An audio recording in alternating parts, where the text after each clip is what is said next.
ನಮಸ್ಕಾರ ಸ್ನೇಹಿತರೆ.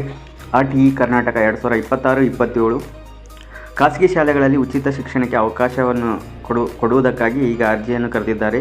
ಸಂಪೂರ್ಣ ಮಾಹಿತಿ ಇಲ್ಲಿದೆ. ದಯವಿಟ್ಟು ವಿಡಿಯೋವನ್ನು ಸ್ಕಿಪ್ ಮಾಡದೆ ನೋಡಿ, ಎಲ್ಲವನ್ನು ಸರಳವಾಗಿ ತಿಳಿಸಿಕೊಡುತ್ತೇನೆ.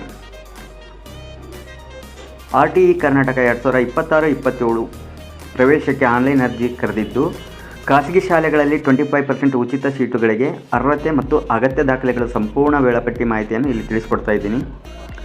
ರಾಜ್ಯದ ಅನುದಾನಿತ ಮತ್ತು ಅನುದಾನ ರಹಿತ ಖಾಸಗಿ ಶಾಲೆಗಳಲ್ಲಿ 2026-27ನೇ ಶೈಕ್ಷಣಿಕ ವರ್ಷದ RTE ರೈಟ್ ಟು ಎಜುಕೇಷನ್ ಪ್ರವೇಶ ಪ್ರಕ್ರಿಯೆ ಪ್ರಾರಂಭವಾಗಿದ್ದು, ಶಾಲಾ ಶಿಕ್ಷಣ ಇಲಾಖೆ ಅಂದರೆ department of school education online ಮೂಲಕ ಅರ್ಜಿಗಳನ್ನು ಕರೆಯಲಾಗಿದೆ. ಸೊ ಈ RTEದ ಮುಖ್ಯ ಉದ್ದೇಶ ಏನಪ್ಪ ಅಂತಂದರೆ, ಆರ್ಥಿಕವಾಗಿ ಹಿಂದುಳಿದ ಮತ್ತು ಸಾಮಾಜಿಕವಾಗಿ ವಂಚಿತ ವರ್ಗದ ಮಕ್ಕಳಿಗೆ ಗುಣಮಟ್ಟದ ಉಚಿತ ಶಿಕ್ಷಣ ದೊರಕಿಸುವುದು ಇದರ ಮಹತ್ವವಾದ ಯೋಜನೆ ಮತ್ತು ಅವಕಾಶ ಅಂತ ಹೇಳ್ಬೋದು. ಹಾಗೆ RTE ಅಂದ್ರೇನು ಕನ್ಫ್ಯೂಸ್ ಆಗಬೇಡಿ. RTE ಅಂದರೆ ಏನಪ್ಪ ಅಂದರೆ, ನಮ್ಮ ಭಾರತ ಸರ್ಕಾರವು 2009ರಲ್ಲಿ ಜಾರಿಗೆ ತಂದ ಶಿಕ್ಷಣ ಹಕ್ಕು ಕಾಯ್ದೆ. ಇದು ರೈಟ್ ಟು ಎಜುಕೇಷನ್ ಆ್ಯಕ್ಟ್ 2009. ಅಂದರೆ ಇದ್ರ ಪ್ರಕಾರ ಭಾರತ ಸರ್ಕಾರ ಏನು 2009ರಲ್ಲಿ ಜಾರಿಗೆ ತಂದೈತಲ್ಲ ಈ ಶಿಕ್ಷಣ ಆ್ಯಕ್ಟನ್ನು, ರೈಟ್ ಟು ಎಜುಕೇಷನ್ ಆ್ಯಕ್ಟನ್ನು, ಇದ್ರ ಪ್ರಕಾರ 6ರಿಂದ 14 ವರ್ಷದೊಳಗಿನ ಮಕ್ಕಳಿಗೆ ಉಚಿತ ಮತ್ತು ಕಡ್ಡಾಯ ಶಿಕ್ಷಣ ಒದಗಿಸುವುದು ಸರ್ಕಾರದ ಹೊಣೆ. ಈ ಕಾಯ್ದೆ ಅಡಿ ಎಷ್ಟೋ ನಾವು ಕನಸುಗಳನ್ನು ಕಟ್ಕೊಂಡಿರ್ತೀವಿ, ಒಂದು ಪ್ರತಿಷ್ಠಿತ ಶಾಲೆಯಲ್ಲಿ ನಮ್ಮ ಮಕ್ಕಳನ್ನು ಕೂಡ ಚೆನ್ನಾಗಿ ಓದಿಸ್ಬೇಕು ಅಂತ ಹೇಳಿ.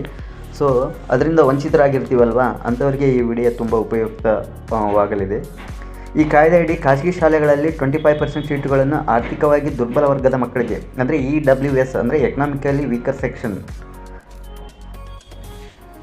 ಆರ್ಥಿಕವಾಗಿ ಹಿಂದುಳಿದ ಮಕ್ಕಳಿಗೆ 25% ಸೀಟ್ಗಳನ್ನು ಏನು ಮಾಡಲಾಗ್ತದೆ, ಮೀಸಲಿಡಲಾಗ್ತದೆ.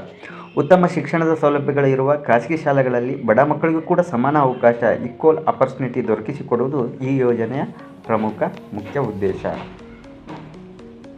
ಹಾಗಾದರೆ ಯಾರೆಲ್ಲ ಅರ್ಜಿ ಸಲ್ಲಿಸ್ಬೋದು? ಬೇರೆಯವರೆಲ್ಲ ಇಲ್ಲಿ ಅರ್ಜಿ ಸಲ್ಲಿಸಲಿಕ್ಕಾಗಲ್ಲ. ನಮ್ಮ ಕರ್ನಾಟಕದಲ್ಲಿ ನಡೀತಾ ಇದೆ ಅಲ್ವಾ, ಆದ್ದರಿಂದ ನಮ್ಮ ಕರ್ನಾಟಕದವರೇ ಅರ್ಜಿ ಸಲ್ಲಿಸಬೇಕಾಗ್ತದೆ. ಏನು ಅರ್ಜಿ ಸಲ್ಲಿಸಬೇಕಾದ್ರೆ ಹೇಗೆ, ಎಲಿಜಿಬಿಲಿಟಿ ಕ್ರೈಟೀರಿಯಾ ಏನಿದೆ, ಸೊ ಇಲ್ಲಿ ಹೇಳ್ಕೊಡ್ತೀನಿ, ಏನು ಡೋಂಟ್ ವರಿ, ಯಾರು ಕನ್ಫ್ಯೂಸ್ ಆಗೋದೇನಿಲ್ಲ. ವಿದ್ಯಾರ್ಥಿ ಹಾಗೂ ಪೋಷಕರು ಕರ್ನಾಟಕದ ಕಾಯಂ ನಿವಾಸಿಗಳಾಗಿರಬೇಕು, ಅಂದರೆ ಪರ್ಮನೆಂಟ್ ರೆಸಿಡೆಂಟ್ ಆಗಿರ್ಬೇಕು, ಕರ್ನಾಟಕದವರೇ ಆಗಿರಬೇಕು. ನರ್ಸರಿ LKG ಹಂತಕ್ಕೆ ಮಕ್ಕಳ ವಯಸ್ಸು 3ರಿಂದ 5 ವರ್ಷದೊಳಗೆ ಇರಬೇಕು. 1ನೇ ತರಗತಿ ಅಂದರೆ 5ರಿಂದ 7 ವರ್ಷದೊಳಗಿನ ವಯಸ್ಸು ಇರಬೇಕು. ಪೋಷಕರ ವಾರ್ಷಿಕ ಆದಾಯ 2 ಲಕ್ಷಕ್ಕಿಂತ ಕಡಿಮೆ ಇರಬೇಕು. Annual income limit ಇಷ್ಟಿರಬೇಕು.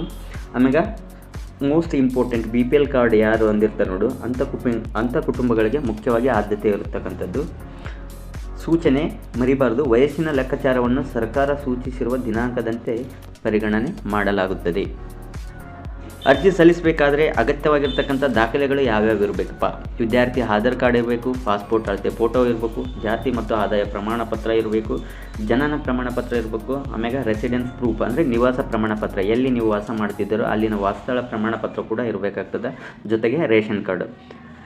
ಇಷ್ಟು ದಾಖಲೆಗಳು ಇದ್ರಷ್ಟೇ ಸಾಲದು. ಆ ದಾಖಲೆಗಳಲ್ಲಿ ಯಾವುದೇ ತಪ್ಪು ಕಂಡು ಬಂದರೆ ಅರ್ಜಿ ತಿರಸ್ಕೃತವಾಗುವ ಸಾಧ್ಯತೆ ಇರ್ತದೆ.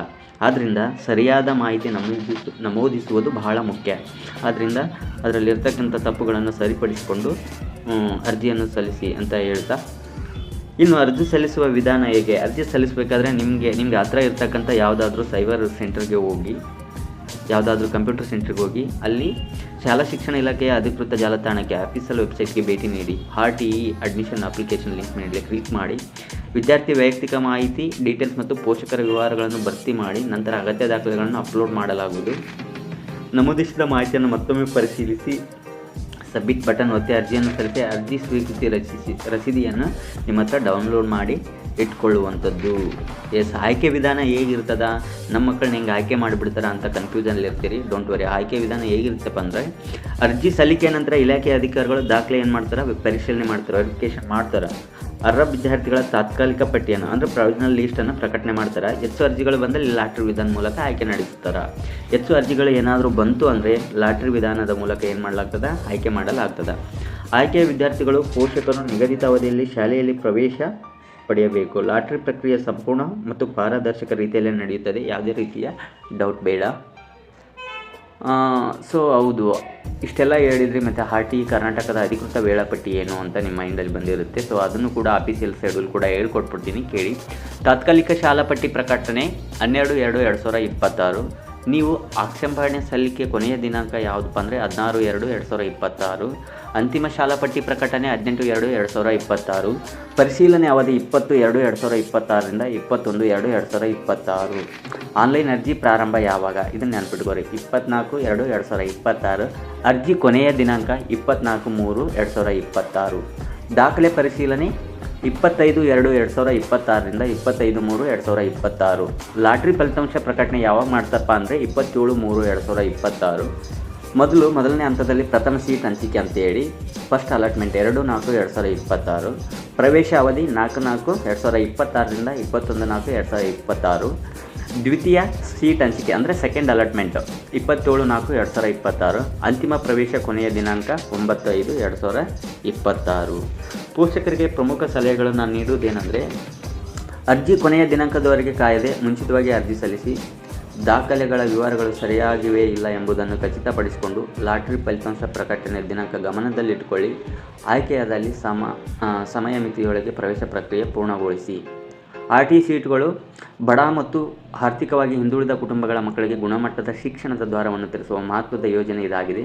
ಪೋಷಕರು ತಮ್ಮ ಮಕ್ಕಳ ಭವಿಷ್ಯವನ್ನು ದೃಷ್ಟಿಯಲ್ಲಿಟ್ಟುಕೊಂಡು ಈ ಅವಕಾಶವನ್ನು ತಪ್ಪಿಸಿಕೊಳ್ಳದೆ ಬೆಳೆಸಿಕೊಳ್ಳುವುದು ಒಳಿತು ಎನ್ನುವುದು ನನ್ನ ಅಭಿಪ್ರಾಯ. ಎಲ್ಲರಿಗೂ ಶುಭವಾಗಲಿ. Thank you for watching this video. ನಿಮಗೆ ಈ ವಿಡಿಯೋ ಒಳ್ಳೆಯ ಮಾಹಿತಿ ನೀಡಿದರೆ ದಯವಿಟ್ಟು ಶೇರ್ ಮಾಡಿ, ಸಬ್ಸ್ಕ್ರೈಬ್ ಮಾಡಿ, ಲೈಕ್ ಮಾಡಿ. Thank you for watching.